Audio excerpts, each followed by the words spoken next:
আজ আমরা নৌপথে ভ্রমণে বের হয়েছি। ঢাকা সদরঘাট থেকে শরীয়তপুর উদ্দেশ্যে সুরেশ্বরে যাত্রা করব। সেখানে যেতে আমাদের যা যা থাকবে ভিডিওতে দেখতে পাচ্ছেন।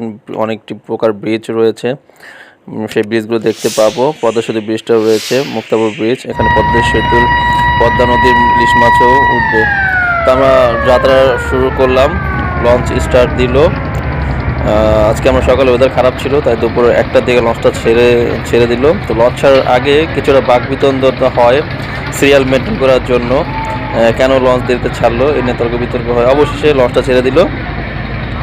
তো আমরা এখানে চাঁদপুরের পাশে আমাদের শরীয়তপুরের সুরেশ্বর লাইনের লঞ্চ মিরাজ 6, সেটা চাঁদপুরের পাশে রাখা থাকে। তো লঞ্চ ছেড়ে দেওয়ার পরে আমরা এখানে ছাদে উঠলাম। ছাদে উঠে সদরঘাটের প্রাকৃতিক পরিবেশটা আমরা কিছুটা উপভোগ করলাম।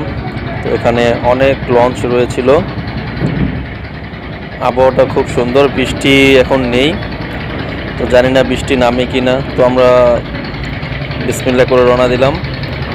পানিটাও বর্ষাকাল যেহেতু পরিষ্কার, তাছাড়া বুড়িগঙ্গা নদীর পানিটাও খুব নোংরা এবং দুর্গন্ধ থাকে। তো আলহামদুলিল্লাহ।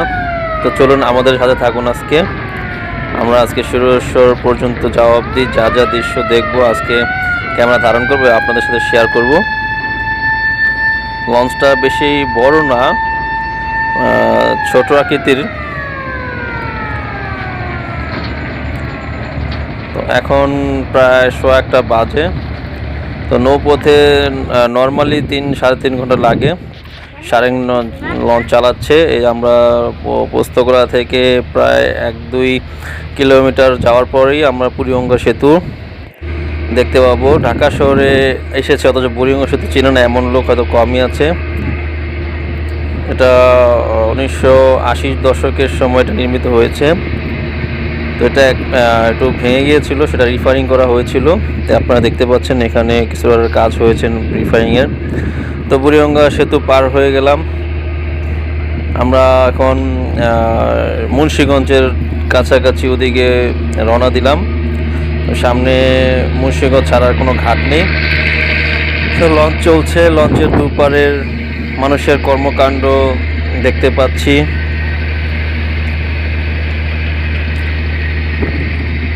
ইঞ্জিন একটা চালাচ্ছে, দুটা চালালে অনেক দ্রুত যাওয়া যেত। যাই হোক, আমরা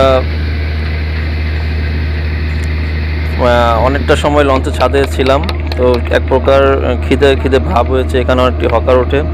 তো আমরা আজকে আম এবং পেয়ারা টেস্ট করলাম। এখন এখানে রেট খুব হাই, 20 টাকার নিচে দেয় না। দু তীরে অনেক স্থাপনা রয়েছে।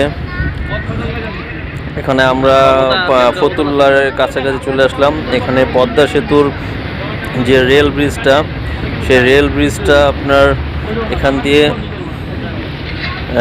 চলেছে।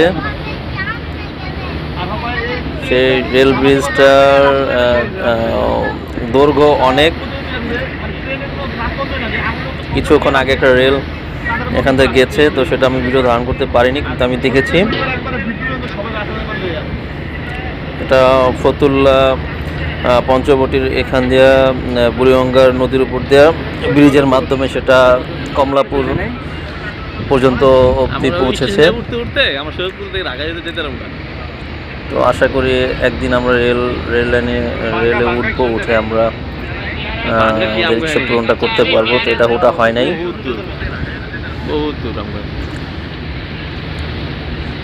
পদ্মা সেতুর নিচ দিয়ে এটা হয়ে আমাদের শরীয়তপুরের ওপর দিয়ে ভাঙ্গা হয়ে অনেক দূর পর্যন্ত এটা চলে গেছে।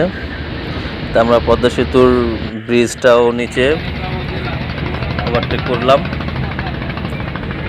তো পরবর্তীতে আমরা এখন মুন্সিগঞ্জের ফতুল্লা হয়ে মুন্সিগঞ্জের দিকে আমরা আগাবো। এই যে আমরা ফতুল্লার মোড়ে চলে আসছি। এই ফতুল্লার নদী পথের মোড়টা ঘুরলে ধীরে ধীরে আমরা বড় নদীতে প্রবেশ করব।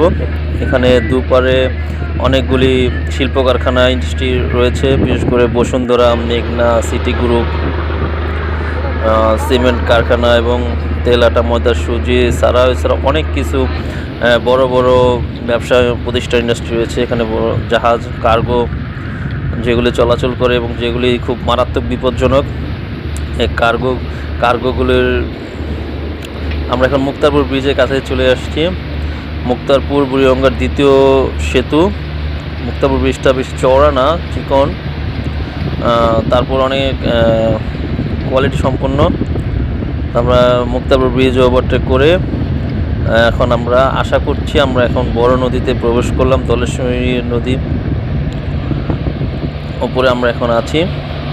আমরা পরবর্তীতে মেঘনা নদীতে প্রবেশ করব। মেঘনা বৃহত্তম নদী।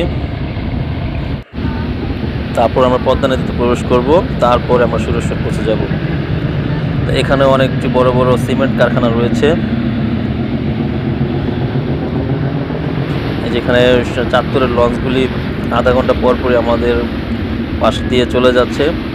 যেটা বলছিলাম, কার্গো জাহাজ, ছোট ছোট বড় বালগেট যেটা বলে, এটা লঞ্চের জন্য একটা বড় ধরনের হুমকি। লঞ্চে প্রায় ধরনের সময় এটা আঘাত করে, দেখা যায় না, ডুবে থাকে। দেখতে পাচ্ছেন ডুবে থাকা অবস্থায় চলাচল করে, তাকে দেখা যায় না। অনেক সময় অ্যাক্সিডেন্ট ঘটে এবং বিগত দিনে অনেকের প্রাণ ঘটেছে।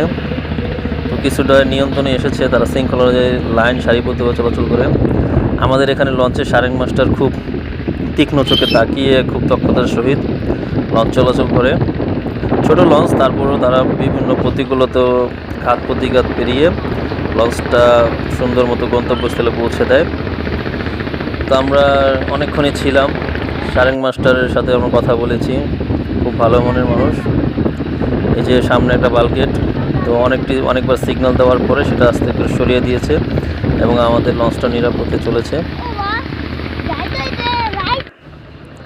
খুবই ডেঞ্জারাস লঞ্চ পরিচালনা করা, এটা সবার পক্ষে সম্ভব না, অনেক অভিজ্ঞতার প্রয়োজন। পরবর্তীতে আমরা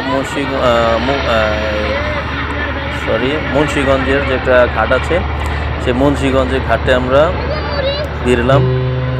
এখানে রুট ট্রানজিট হিসেবে ব্যবহার করা হয়। অনেক যাত্রী এখানে ওঠানামা করে, অনেকের রুজি রিজিকের ব্যবস্থা হয়। এই ঘাট থেকে অনেকে উঠে ফেরির মাধ্যমে অনেক খাবার পণ্য বিতরণ করে।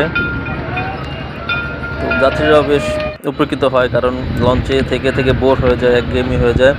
অনেক সময় দেখা যায় ক্ষুধা লাগে, সেই পরিমাণ মানসম্মত খাবার পাওয়া যায় না। তো যা পায় তাইতে যাত্রীরা তৃপ্তি।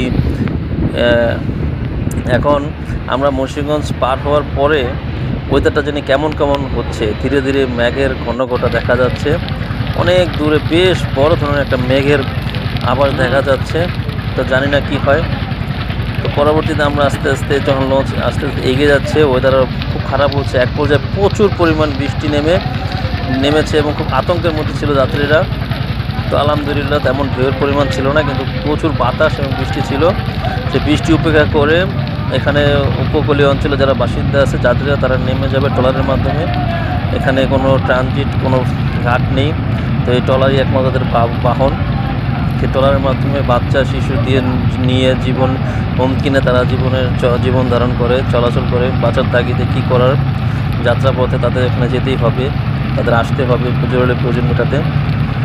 তো তারা অনেক, এই যে নদীর পাড়ে যারা বাসিন্দা থাকে, ঝড়ো হাওয়া উপকূলের মধ্যে তারা এভাবে জীবনযাপন করে থাকে।